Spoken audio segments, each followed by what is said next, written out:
Assalamualaikum warahmatullahi wabarakatuh. Saya Nadia Alfiriska Faradillah, NPM 1901011114.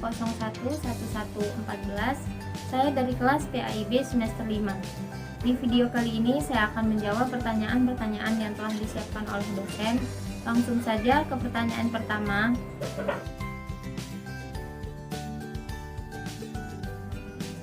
Konsep Merdeka Belajar sangat berbeda dengan kurikulum yang pernah ada dan dipakai oleh pendidikan formal yang ada di Indonesia.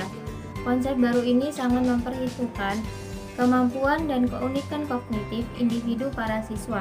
Berikut garis besar konsepnya. Yang pertama yaitu asesmen kompetensi minimum, yang kedua survei karakter, yang ketiga perluasan penilaian hasil belajar, dan yang terakhir pemetaan kualitas pendidikan hingga atau sampai ke 3T.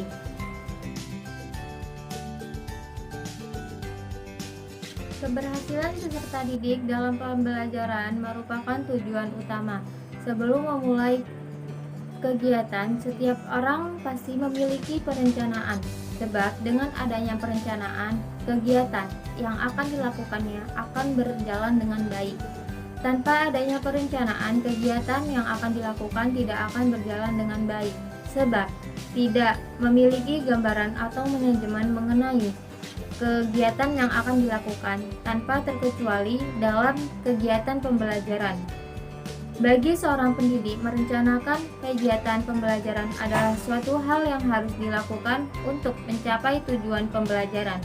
Salah satu langkah yang harus dilakukan oleh pendidik yaitu dengan menyusun perencanaan pembelajaran, kegiatan yang terus-menerus dan menyeluruh, dimulai dengan menyusun rencana, evaluasi pelaksanaan dan hasil yang dicapai dari tujuan yang sudah ditetapkan.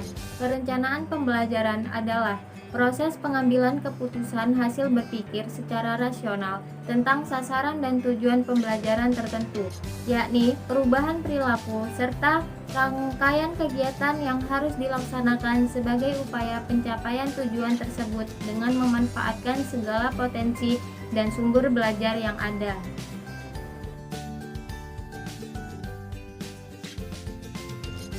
Strategi pembelajaran di era revolusi industri 4.0.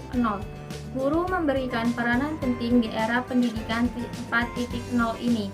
Terdapat 3 hal yang harus dilakukan oleh seorang guru, yaitu menyiapkan peserta didik untuk mampu menciptakan pekerjaan yang saat ini belum ada, menyiapkan peserta didik untuk menyelesaikan masalah yang belum ada, dan menyiapkan peserta didik yang mampu menggunakan teknologi. Untuk mempersiapkan peserta didik menghadapi era pendidikan 4.0, ini bukanlah hal yang mudah. Seorang guru memerlukan strategi pembelajaran yang dapat memfasilitasi peserta didik untuk berkembang. Strategi pembelajaran mempengaruhi terhadap pola pikir peserta didik atas apa yang akan didapatinya nanti. Dalam memilih strategi pembelajaran, kita sebagai calon pendidik harus teliti, sebab strategi pembelajaran mempunyai peran penting dalam menyiapkan siswa menghadapi era pendidikan 4.0.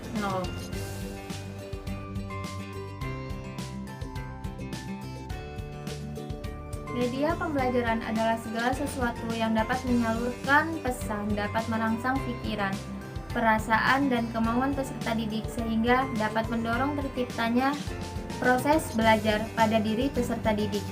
Landasan penggunaan media dalam pembelajaran harus dapat dilaksanakan dengan penuh bijaksana dan hikmah, agar pendidik dan peserta didik dapat menjalin hubungan yang baik, sehingga tercipta suasana yang edukatif dan kondusif.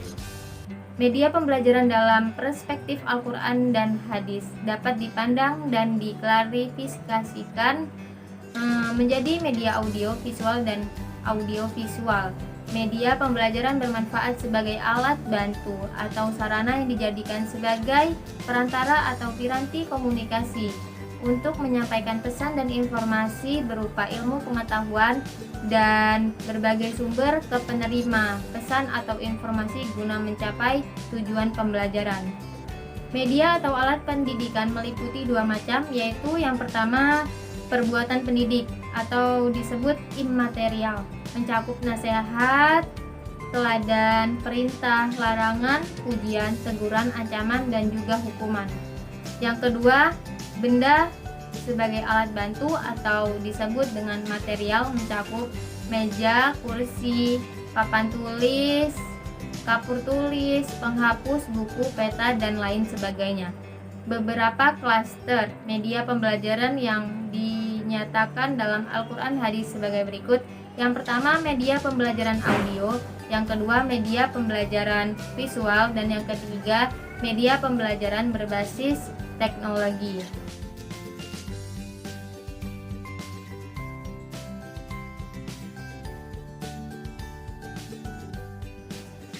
Pembelajaran di era pandemi seperti ini merupakan tantangan baru di dunia pendidikan. Selama kurang lebih hampir 2 tahun pandemi COVID, semua pembelajaran di sekolah menerapkan sistem pembelajaran jarak jauh atau banyak dikenal dengan sistem pembelajaran daring. Tujuan mengevaluasi bagaimana pembelajaran secara berani dalam masa pandemi.